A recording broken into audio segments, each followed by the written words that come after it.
When it comes to zombie video games, it feels like there's essentially nothing that can top Left 4 Dead and Left 4 Dead 2. It feels like almost everyone in a certain age group has fond memories of playing it. Whether you play a couple levels after school with your friends, or you're like me and you didn't have any friends so you had to just play alone with the computers. Either way, you were bound to have a good time. So you can imagine how happy I was when I found out that there's a VR game that a lot of people compare to Left 4 Dead. And you can also imagine how excited I was when I found out that that game was not only getting a remake, but was also being ported to the Quest. The game I'm referring to, of course, is Arizona Sunshine. Adventure, survival, and apocalypse.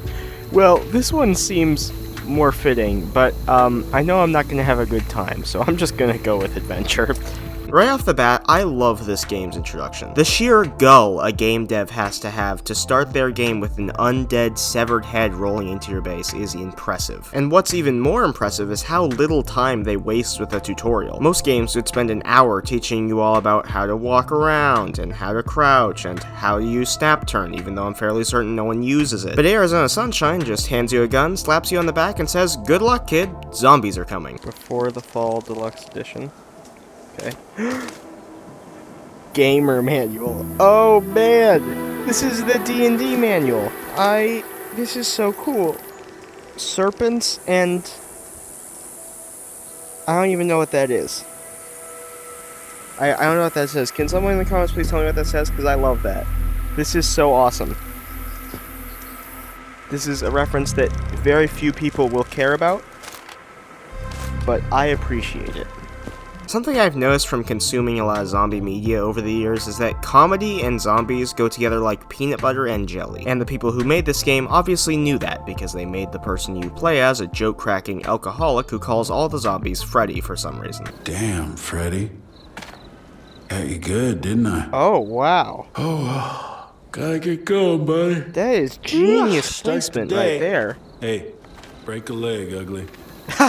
And I love it. Not only because he's super funny, but also because he kind of acts as the voice of the player. If you walk into a situation and you're thinking something about it, the guy you play as is probably going to say something very close to what you were thinking. And on top of that, all the voice acting in this game is unbelievably good. Sky Salil, the guy who voiced the main character in this game, did such a great job. Whether the character's expressing anger, depression, or sarcasm, you can really feel it in the voice acting. And it ends up making the main character of Arizona Sunshine one of the most sympathetic main characters in any VR game I've played, second only to maybe Ren from Behemoth, but even then it's a toss-up. I've been surviving this hellhole all by myself for God knows how long.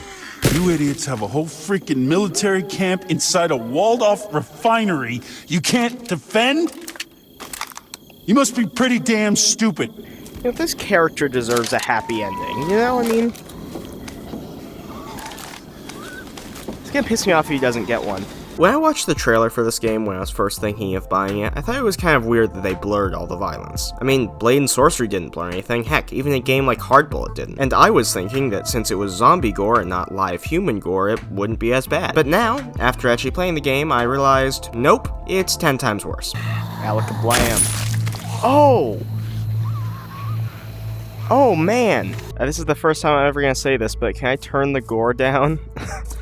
Please? When you shoot a zombie in the head in this game, it explodes like a watermelon being hit by an anti-material rifle. It is beyond over the top, to the point where it is just downright comical. And that's just if you're using a regular handgun. Don't even get me started on if you're using something like a shotgun. What's this? 911 tints of red.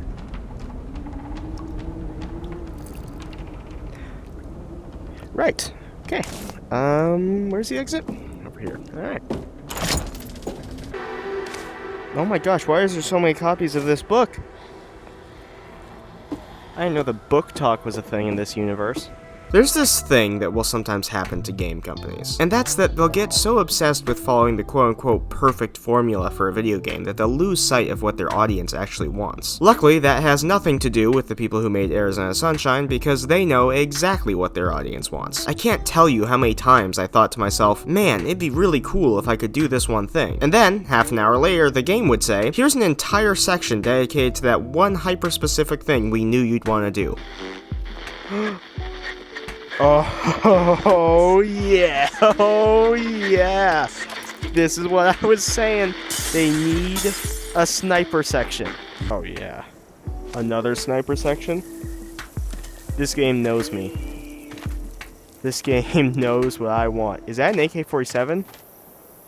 This game really knows what I want. It's almost scary. Holy crap.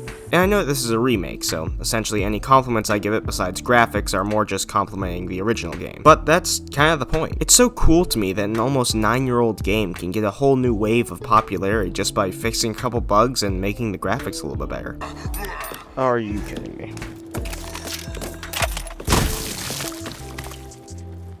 Oh my gosh, are you kidding me? Look at this!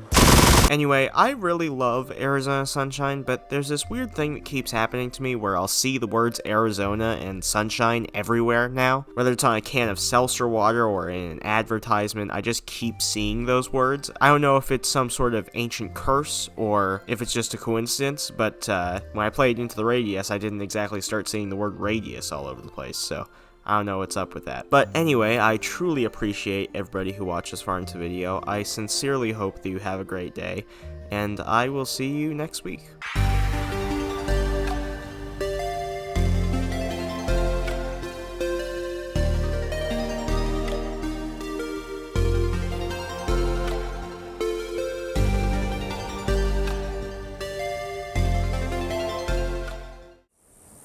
Hello, Patricia. Goodbye, Patricia.